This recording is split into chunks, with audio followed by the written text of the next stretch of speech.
Halo teman-teman semuanya, ketemu lagi di kelas Biologi Shine. Semoga semuanya dalam keadaan sehat walafiat. Mengawali pertemuan kali ini, kita berdoa dulu ya sesuai kepercayaan masing-masing. Dipersilahkan. Oke, di pertemuan hari ini kita akan belajar mengenai sel, struktur, dan fungsi makhluk hidup yang akan dibagi lagi menjadi 5 subbab, yaitu komponen kimiawi penyusun sel, dilanjut dengan bagian-bagian sel, kemudian transport membran, dilanjut lagi dengan reproduksi sel dan sintesis protein, dan yang terakhir adalah jaringan hewan dan tumbuhan. Nah, tapi kita bakal bagi lagi jadi 3 sesi. Untuk sesi pertama itu kita akan membahas terlebih dahulu subbab 1 sampai 3. Kita ke bagian 1 dulu ya, ada komponen kimiawi penyusun sel. Jadi, teman-teman, sel yang ada di tubuh kita maupun yang ada di tumbuhan terdiri dari komponen kimiawi yang dibagi lagi jadi 2 kelompok, yaitu senyawa anorganik dan senyawa organik. Untuk senyawa anorganik itu sendiri, contoh utamanya adalah air atau H2O. Nah, air itu komponen terbanyak yang menyusun sel. Air juga punya fungsi sebagai pelarut yang sangat baik dan mampu membentuk ikatan hidrogen dengan hampir semua molekul polar. Kemudian selanjutnya adalah senyawa organik. Ini lebih banyak ya daripada senyawa anorganik. Ada karbohidrat, lipid atau lemak, kemudian protein, dan asam nukleat. Untuk karbohidrat itu sendiri, fungsi utamanya adalah sebagai sumber energi dan penyusun membran sel. Dan contohnya itu bisa dilihat ya, di sini ada monosakarida, disakarida, dan polisakarida. Kemudian selanjutnya adalah lipid atau lemak. Fungsinya sebenarnya mirip ya sama karbohidrat sebagai sumber energi juga. Cuman kalau lipid ini energi jangka panjang gitu. Dan juga sebagai penyusun membran sel. Contohnya itu adalah hormon steroid, kolesterol, vitamin A dan D. Selanjutnya adalah protein. Protein itu punya peran dalam sistem imun, membangun dan mengganti sel yang rusak. Dan contohnya adalah enzim. Selanjutnya adalah asam nukleat. Punya fungsi utama untuk menyimpan informasi genetik, contohnya adalah RNA dan DNA. Nah, terus ini ada apa nih di bawah nih? Ada CHO-CHO-CHON-CHOMP gitu ya. Itu tuh unsur yang membangun si senyawa-senyawa organik ini ya. Jadi supaya lebih gampang ini berurutan aja gitu. Jadi karbohidrat sama lemak itu tuh mereka terdiri dari unsur yang sama ya. CHO, karbon, hidrogen sama oksigen gitu. CHO gitu. Kemudian protein ya ada tambahan nitrogen. Kalau asam nukleat ada tambahan nitrogen sama fosfor gitu. Jadi supaya lebih gampang ini ya. CHO-CHO-CHON-CHOMP. Karbohidrat, lipid atau lemak, protein, dan asam nukleat. Selanjutnya kita ke bagian 2, yaitu bagian-bagian sel. Secara detail, bagian sel itu punya 3 cakupan besar. Ada membran plasma, sitoplasma dan organel yang ada di dalamnya, dan inti sel. Nah, untuk membran plasma itu sendiri, ini adalah membran terluar sel yang memisahkan sel hidup dari lingkungannya dan punya fungsi untuk melindungi isi sel dan berperan dalam transportasi zat. Nah, ini bakal dijelasin lebih lanjut ya di bagian ketiga. Kemudian, membran plasma ini tersusun dari lipid atau lemak dan protein yang disatukan oleh lipid lapis ganda atau kalau istilah kerennya mah phospholipid bilayer. Ada 2 bagian ya, phospholipid bilayer itu. Ada yang hidrofobik dan ada yang hidrofilik. Hidrofobik berarti fobik tuh fobia gitu, takut. Berarti dia takut air, artinya susah bercampur dengan air. Kemudian selanjutnya adalah hidrofilik. Ada yang hidrofilik atau suka air gitu, berarti dia mudah larut dalam air. Selanjutnya kita ke inti sel dulu ya. Inti sel itu tersusun dari membran inti, nukleolus atau anak inti, dan kromosom. Nah, itu juga fungsinya sebagai pusat pengendali metabolisme dan kegiatan sel, dan juga sebagai tempat informasi genetik. Kemudian selanjutnya adalah sitoplasma dan organel. Di sini kita bisa lihat ya ilustrasi sel hewan dan sel tumbuhan. Oke, sebelum masuk lebih dalam, coba deh perhatiin dulu kira-kira organel apa aja sih yang jadi ciri khas masing-masing sel. Tuh. Coba dikasih waktu 5 detik deh.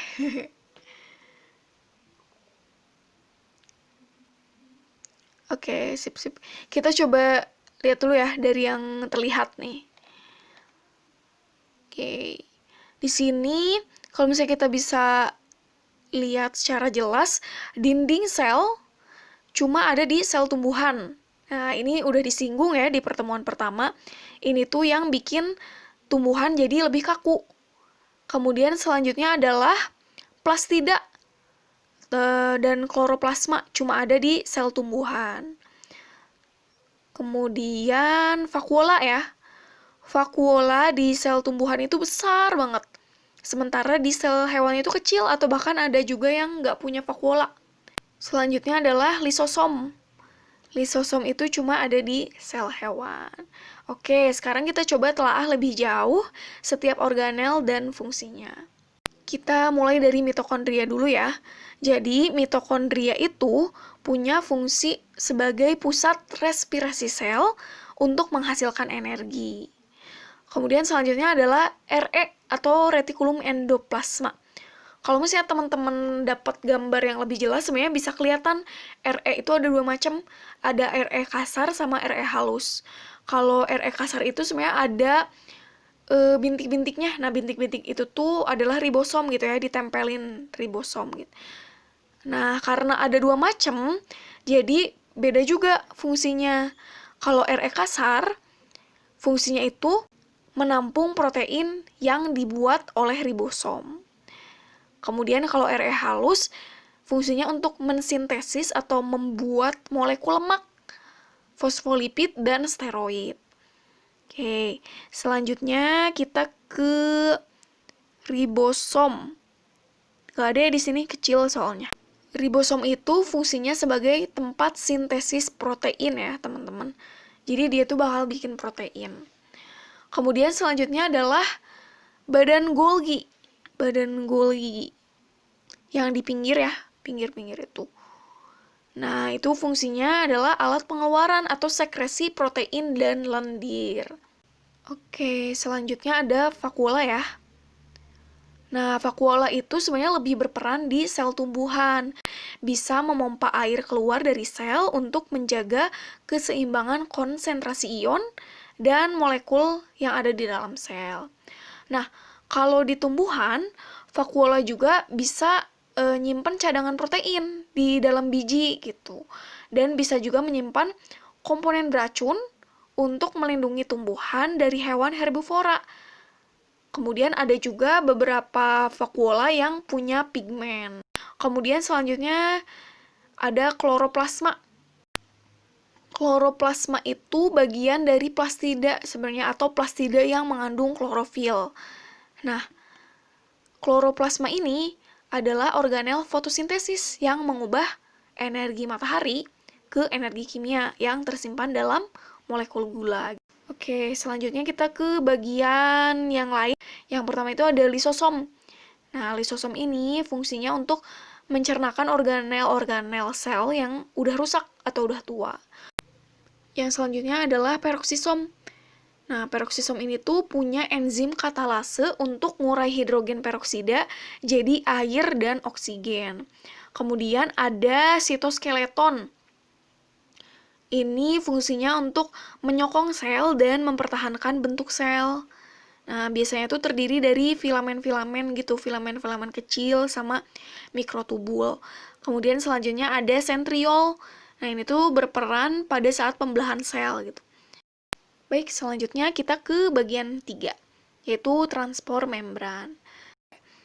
Nah, transport membran ini tuh mekanisme si sel untuk mengambil suatu zat atau mengeluarkan suatu zat dari sel itu.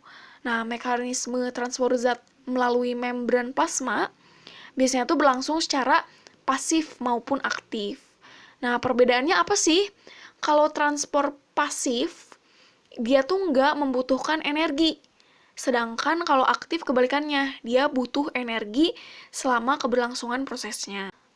Untuk transport pasif, dibagi lagi nih jadi dua macam. Ada difusi sama osmosis. Kita ke difusi dulu ya.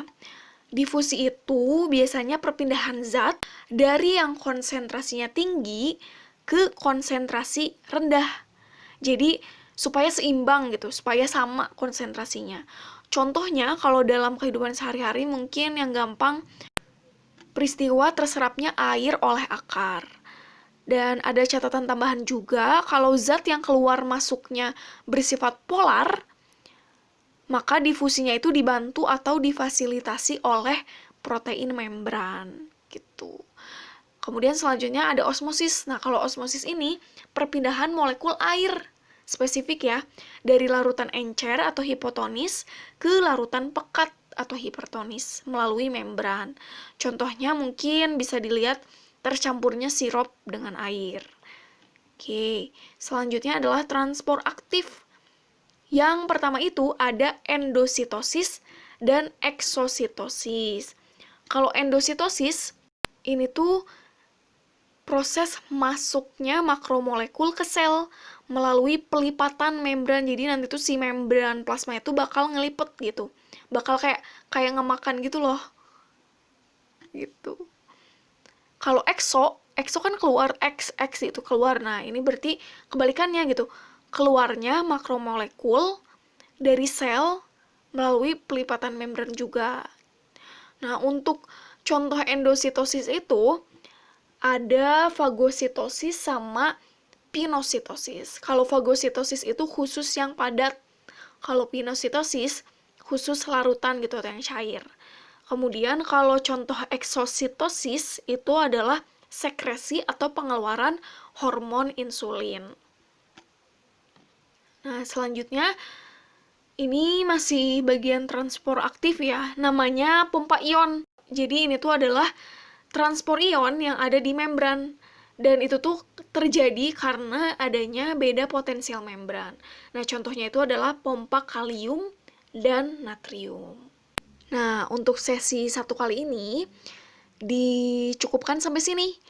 Buat temen-temen yang udah nonton videonya sampai akhir, boleh isi link latihan soal yang udah dikasih ya. Nanti bakal kita bahas bareng-bareng di sesi akhir. Kalau misalnya udah ngisi soalnya, boleh lanjut ke video selanjutnya. Terima kasih sudah nonton sampai akhir. Semangat!